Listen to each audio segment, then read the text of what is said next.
اس کی مسکراہٹ دیکھ کر نہ جانے کیوں نورین کو ایسا لگا کہ جیسے کسی کتے نے دانت دکھائے ہوں۔ نورین ان جھمکوں کے تصور میں گم سی ہو گئی۔ اس کو یقین تھا کہ جب وہ ان جھمکوں کو لے کر جائے گی، دیکھنے والوں کی آنکھیں جیسے خیرہ ہو جائیں گی۔ وہ سب پوچھیں گے یہ بہت حسین ہے، کہاں سے لیے ہیں؟ بہرحال وہ خیالات کی دنیا سے اس وقت باہر آئی جب دکاندار نے اس کو مخاطب کیا، محترمہ یہ آپ کے جھمکے کتنے کے ہیں؟ یہ سن کر دکاندار کی آنکھوں میں انجانی سی چمک ابھری اور وہ بولا، آپ کو میں 1000 روپے میں دے دوں گا۔ 1000 روپے؟ اس نے پھر ان کو غور سے دیکھا۔ سونے کے ہیں یا نکلی ہیں؟ خالص سونے کے ہیں، آپ کسی بھی جوہری سے پرکھوا لیں۔ پر اتنے سستے کیوں؟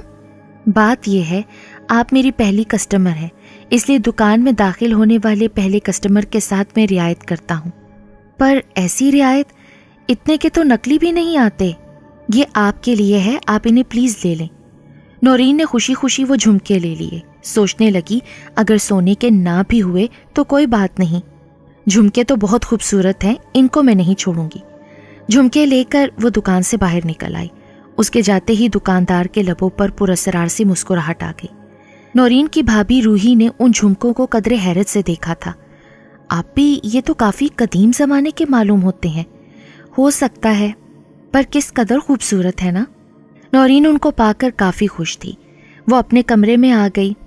جھمکوں کی مناسبت سے اس نے ایک لباس نکالا، اس کو ان سے میچ کر کے پوری طرح مطمئن ہو گئی۔ شام کو ویسے بھی ایک فرینڈ کی تقریب میں جانا تھا، اس لیے اس کا ارادہ تھا کہ ان جھمکوں کو پہن کر جائے۔ یہ لباس اس کے لیے مناسب تھا۔ شام ڈھلتے ہی اس نے تیاری پکڑ لی، نہا دھو کر لباس تبدیل کیا، جھمکوں کو اپنے کان میں ڈالا، میک اپ وغیرہ کیا۔ وہ بے انتہا خوبصورت لگ رہی تھی۔ وہ کار کے بیک ویو مرر سے اپنے جھمکوں کو دیکھ کر محظوظ ہو رہی تھی۔ اس نے محسوس کیا کہ وہ جھمکے اس کے کانوں میں کچھ زیادہ ہی جھول رہے ہیں، حالانکہ کار کے سارے شیشے بند تھے، ہوا بھی زیادہ نہیں تھی، وہ اپنے سر کو ہلا بھی نہیں رہی تھی۔ اس نے اس بات کو محسوس کیا اور کافی حیران ہوئی۔ بہرحال پھر اس نے اپنی گردن جھٹکی کہ شاید اس کا وہم ہوگا۔ دعوت کے دوران اس نے محسوس کیا کہ کئی عورتیں اس کو تعریفی نظروں سے دیکھ رہی ہیں۔ یہ اس کی کامیابی تھی۔ ایسی تعریف کو سننے کے لیے اس کے کان ترستے تھے۔ دعوت کے دوران بھی اس نے محسوس کیا کہ جھمکے بار بار اس کے کانوں میں از خود جھولنے لگتے ہیں۔ یہ چیز محسوس کر کے اس کو الجھن ہونے لگی، لیکن وہ بہت شاندار لگ رہی تھی، لہٰذا اس الجھن کو برداشت کرنا ضروری تھا۔ کھانے کے دوران اس کی میزبان فائزہ نے اس کو کہہ دیا، یہ جھمکے کہاں سے لیے تم نے؟ اچھے ہیں نا؟ ہاں اچھے تو ہیں، لیکن بناوٹ ذرا قدیم طرز کی لگتی ہے۔ اور یہ جھمکے اتنے جھول کیوں رہے ہیں؟ نورین چونکی اور اس نے اپنے کانوں پر ہاتھ پھیرا، کہنے لگی نہیں تو۔ خیر واپسی میں رات کافی ہو چکی تھی، اقبال اور روحی سو چکے تھے۔ نورین نے واپس آ کر اپنے کمرے کا رخ کیا، دروازہ بند کر کے لباس تبدیل کیا۔ شب خوابی کا لباس پہن کر وہ جھمکوں کی طرف متوجہ ہو گئی جو اس نے بیڈ پر رکھ دیے تھے۔ پھر اس نے ان کو اٹھایا اور ڈریسنگ کی دراز میں احتیاط سے رکھ دیا۔ وہ بستر پر سو گئی۔ نائٹ بلب کی نیلگوں روشنی میں اس کو ہمیشہ ہی پرسکون نیند کا احساس ہوتا تھا۔ وہ لیٹتے ہی چند لمحوں میں گہری نیند کی وادیوں میں سیر کرنے لگی۔ رات کے نہ جانے کس پہر اس کی آنکھ کھلی۔ آنکھ کھلنے پر نورین کا سر بے حد بھاری ہو رہا تھا۔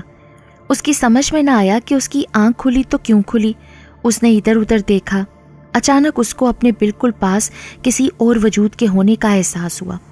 ایسا لگتا تھا کوئی اس کے بالکل پاس ہی ہے۔ وہ گھبرا گئی۔ یہ کوئی وہم نہ تھا، اس کو اپنے بیڈ پر کسی کے ہونے کا احساس ہوا تھا۔ اچانک اس کو ایسا لگا کہ جیسے کسی نے اس کے لمبے بالوں پر ہاتھ پھیرا ہو۔ احساس نرم و نازک ضرور تھا، مگر وہ خوفزدہ کرنے کے لیے کافی تھا۔ وہ گھبرا کر اٹھ کھڑی ہوئی۔ خوف سے اس کا دل بری طرح سے دھڑک رہا تھا۔ ڈریسنگ اپنی جگہ پر کھڑی بری طرح سے ہچکولے کھا رہی تھی۔ کون ہے؟ وہ بلند آواز میں بولی۔ یک لخت ڈریسنگ ٹیبل ہلنا بند ہو گئی۔ ایسا لگ رہا تھا کہ دھکا دینے والے نے نورین کی آواز سن لی ہو۔ اب نورین جھکے ہوئے ٹیبل کی جانب پڑی۔ وہ احتیاط سے قدم اٹھا رہی تھی، لیکن یہ دیکھ کر اس کو حیرت ہوئی وہاں کوئی بھی نہیں ہے۔ پہلے نورین کو شک ہوا کہ کوئی جان بوجھ کر ڈریسنگ کو ہلا رہا ہے تاکہ اس کو خوفزدہ کر سکے، مگر وہاں تو کوئی بھی نہ تھا۔ پھر اس رات نورین کو بہت دیر سے نیند آئی۔ اسے ایسا لگ رہا تھا جیسے اس کی زندگی میں کوئی طوفان برپا ہونے والا ہے۔ دوسرے دن چڑھے اس کی آنکھ کھلی، نہا دھو کر بال سنوارنے کے بعد چاروں طرف سے ڈریسنگ کو ٹٹولتی رہی، مگر وہ تو بالکل ساکن تھی۔ کوئی بھی نہیں کہہ سکتا تھا کہ رات کو نورین نے اس کو ہلتے ہوئے دیکھا تھا۔ وہ ناشتے کی غرض سے کمرے سے باہر نکلنے لگی تھی کہ ایک عجیب سی آواز سن کر رک گئی۔ چھن چھن چھن کی آواز تھی، ایسے جیسے عورت کوئی پائل پہن کر گھوم رہی ہو۔ وہ چونک اٹھی، اس نے چاروں طرف دیکھا لیکن کوئی نہ تھا۔ اس کے چہرے پر خوف آ گیا۔ وہ تیزی سے کمرے سے باہر نکل آئی۔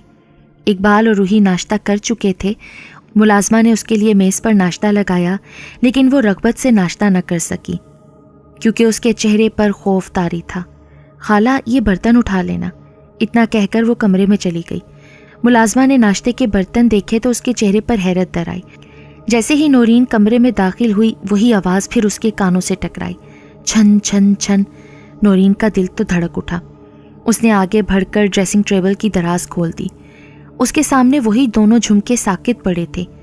اس کو اچھی طرح یاد تھا کہ دونوں جھمکوں کو اس نے اچھی طرح سے تھیلی میں لپیٹ کر رکھا تھا، مگر اس وقت وہ کھلے پڑے تھے۔ اس نے کچھ سوچ کر جھمکے اٹھائے، ان کو ہوا میں لہرایا۔ دوسرے ہی لمحے وہ چونک گئی۔ چھن چھن کی آواز ان جھمکوں سے آ رہی تھی۔ حیرت اور خوف سے اس کی آنکھیں پھٹی کی پھٹی رہ گئیں۔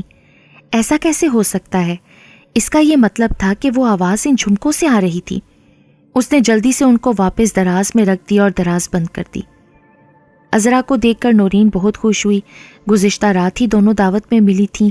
اب غیر متوقع طور پر اسے اپنے گھر دیکھ کر وہ کافی حیران اور خوش بھی تھی۔ خیریت تو ہے؟ یار میں کسی کام سے آئی تھی۔ بتاؤ عذرا، اگر میرے لائق کرنے کا ہوا تو میں ضرور کروں گی۔ دراصل وہ… ارے گھبراؤ مت، بات یہ ہے کہ میری کسی عزیز کی شادی ہے اور مجھے ان جھمکوں کی ضرورت ہے۔ اوہ، اس میں کون سی بڑی بات ہے عذرا؟ نورین نے پرخلوص لہجے میں کہا۔ دوسرے ہی پل نورین نے وہ جھمکے اور سوٹ نکال کر عذرا کے حوالے کر دیا۔ شکریہ یار، میں تمہیں کل واپس کر دوں گی۔ ارے کوئی بات نہیں، جلدی کی ضرورت نہیں، آرام سے دے دینا۔ عذرا چند لمحے بیٹھی رہی، پھر سلام کر کے وہاں سے چلی گئی۔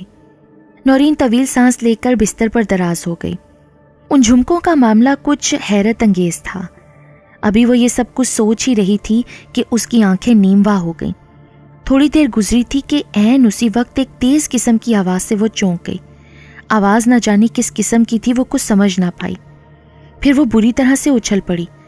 عذرا بڑی ہی تیزی سے کار ڈرائیو کر رہی تھی۔ وہ خوشی سے پھولے نہیں سما رہی تھی کہ وہ جھمکے اب اس کے پاس ہوں گے، ورنہ اس کو یقین نہیں آ رہا تھا کہ نورین جیسی زیورات کی دیوانی عورت یہ جھمکے اس کو دے دے گی۔ بہرحال وہ بہت خوش تھی۔ اس نے اس سے جھمکے لے لیے تھے۔ اچانک عذرا ایک عجیب سی آواز سن کر چونک گئی۔ آواز ایسی تھی جیسے کوئی عورت پیروں میں پائل ڈالے گھوم رہی ہو۔ چھن چھن چھن۔ وہ بری طرح سے چونک گئی۔ اس کی سمجھ میں نہیں آ رہا تھا کہ آواز کہاں سے آ رہی تھی۔ باہر کی سڑک بھی سنسان تھی۔ اچانک اس نے اپنے وینٹی بیگ کو ہلتے ہوئے دیکھا۔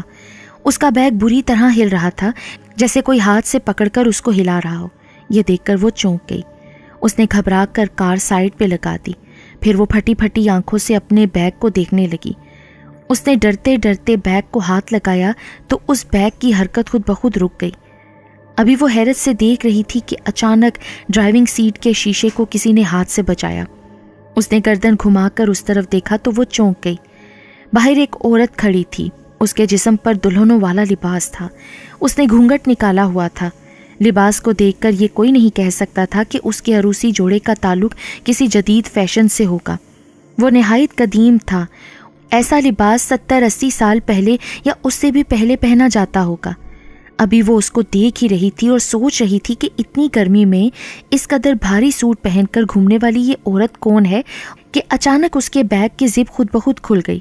اس کے بعد کا منظر دیکھ کر عذرا کے حلق سے چیخ نکل گئی، کیونکہ منظر اتنا خوفناک تھا کہ وہ جھمکے پرس سے خود بخود باہر ہوا میں معلق ہوئے۔ اچانک شیشے کو اس عورت نے دوبارہ بجایا۔ عذرا اس کی طرف متوجہ ہو گئی۔ عذرا کے دیکھا دیکھی اس نے گھونگھٹ اٹھا دیا۔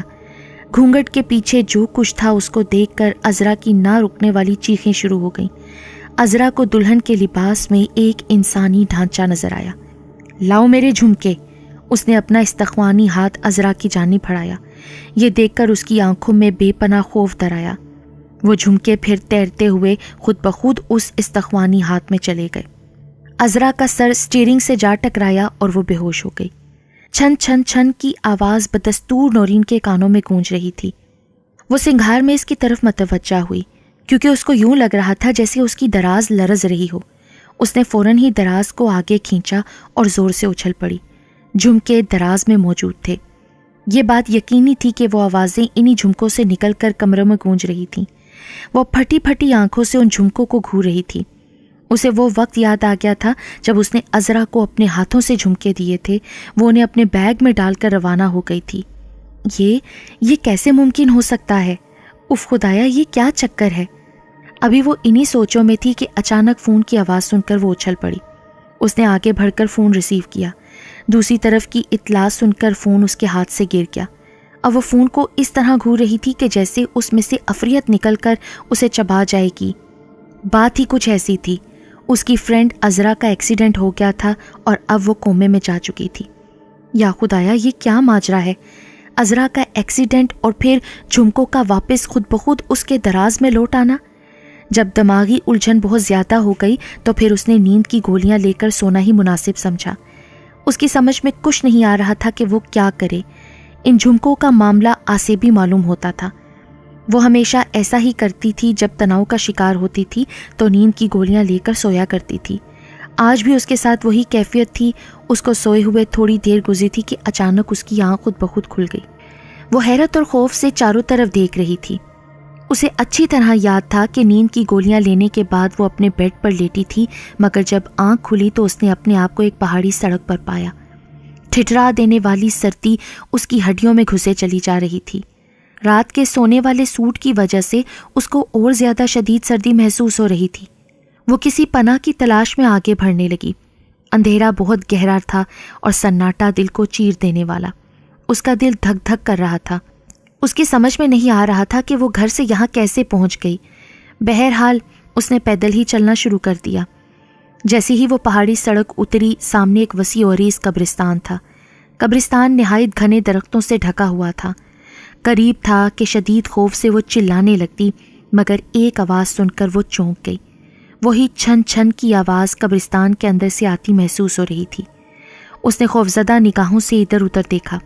اچانک اسے ایسا لگا اس کو کسی نے زوردار دھکا دیا ہو، اور دھکا اتنا شدید تھا کہ وہ قبرستان کے ٹوٹے سے دروازے سے اندر جا گری۔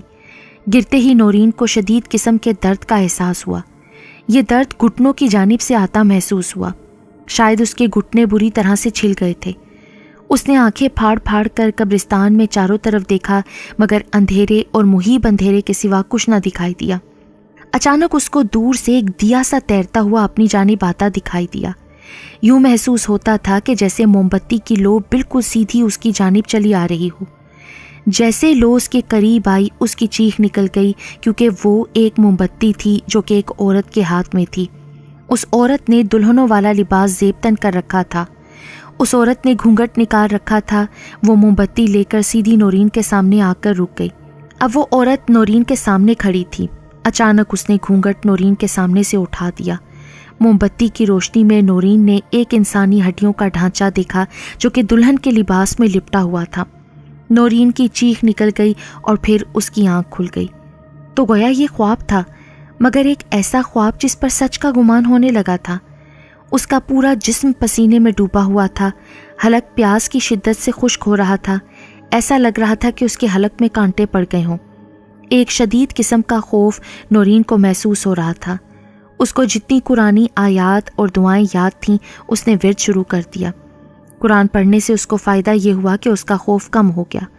اس نے پانی پر دم کیا، پانی پیا، پھر دوبارہ سے وہ لیٹ گئی۔ اب اس کا یہ دل ماننے لگا تھا کہ یہ جھمکے آسیبی نوعیت کے حامل ہیں۔ پھر اس کو نہ جانے کب نیند آئی، یہ بتانا دشوار تھا۔ اس کو نیند سے بیدار کرنے والے اقبال اور روحی تھے۔ اس کا اٹھنے کو دل نہیں کر رہا تھا۔